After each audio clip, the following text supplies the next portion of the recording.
안녕하세요. 오늘은 생성형 인공지능이 권위주의 문화권의 희소식이 될 수 있다 라는 이야기를 나눠볼까 합니다. 1997년에 괌에서 대한항공 비행기가 산에 부딪혀서 전원 사망하는 안타까운 일이 있었죠. 말콤 글래드웰은 아웃라이어라는 책에서 사고가 많은 항공사가 소속된 국가의 특징을 분석을 합니다. 권위주의입니다. 조종사와 부조종사가 있을 때 상하관계가 분명하기 때문에 조종사가 실수했을 때 부조종사가 완고어법을 쓸 수밖에 없는 문화가 사고를 키운다라는 분석을 합니다. 상당히 공감이 되는 내용이었어요.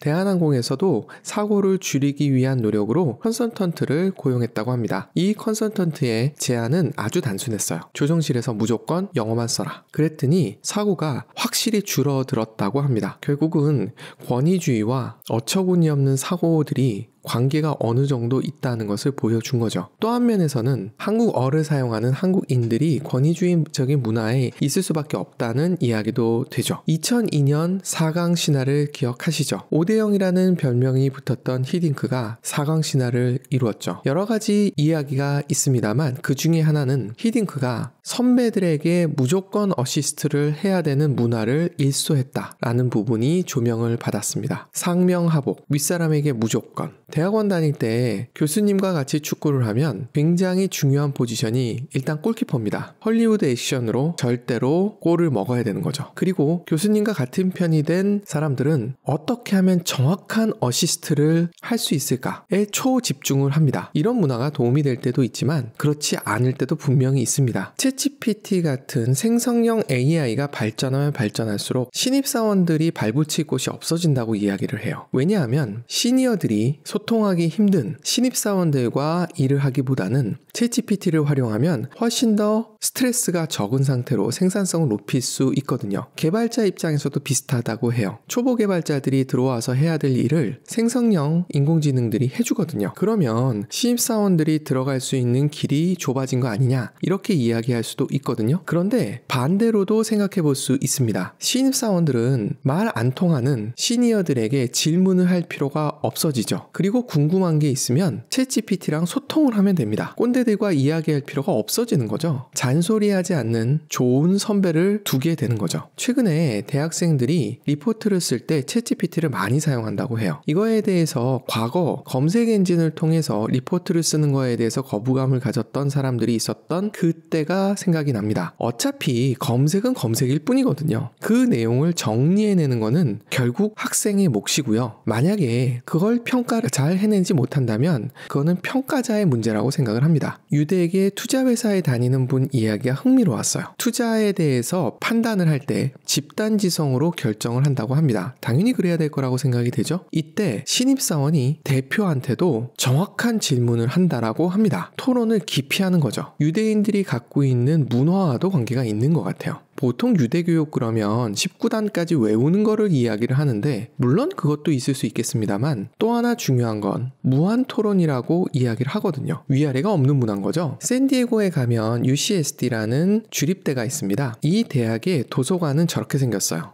인셉션이란 영화에서도 이 컨셉으로 건물이 하나 등장을 합니다. 이 도서관의 특징은 층마다 소음도가 다릅니다. 어떤 층은 토론하고 떠들고 이야기하는 층이고 어떤 층은 펜 굴러가는 소리까지도 들린다고 해요. 결국 학습이라는 것은 지식을 채워야 되는 부분도 있지만 내가 공부한 내용에 대해서 확인해보고 그리고 이야기를 나누면서 업그레이드 시키는 과정도 포함이 되어야 된다. 그거를 도서관에서 보여주고 있다고 생각이 들더라고요. 권위주의 문화를 가진 나라가 어느 날 갑자기 그걸 버릴 수 있을까요? 하지만 챗GPT는 문화를 바꾸지 않고도 질문과 토론이 가능한 환경을 만들어낼 수 있습니다. 그래서 챗GPT가 권위주의 문화를 갖고 있는 세계에 큰 도움이 될 거라는 생각이 듭니다. 최근 바칼로레아라는 평가 시스템에 대한 이야기를 들었습니다. 교육 방식이기도 하지만 사실은 평가 시스템이에요. 논술 시험을 쳤을 때 어떻게 하면 공정한 평가가 이루어질 수 있을까? 이것을 시스템적으로 정착시킬 수 있을까? 프랑스에서 시작을 했고 거의 200년 동안 성공적으로 진행이 되고 있었던 프로그램이고요. 있고요. 이것이 최근 전 세계적으로 대입 시험에서 많이 활용이 된다고 합니다. 최근 우리나라도 지역에 따라 이 시스템을 도입하겠다고 이야기하는 곳들이 나타나고 있어요. 일본도 우리보다 한 발 빨리 이러한 시스템을 받아들였습니다. 일본도 19세기에 들어서 서양의 문물이 물밀듯 밀려 들어옵니다. 이때 메이지 유신을 할 수 있었어요. 왜 우리는 못했고 그들은 할 수 있었을까? 역사적 배경과 그리고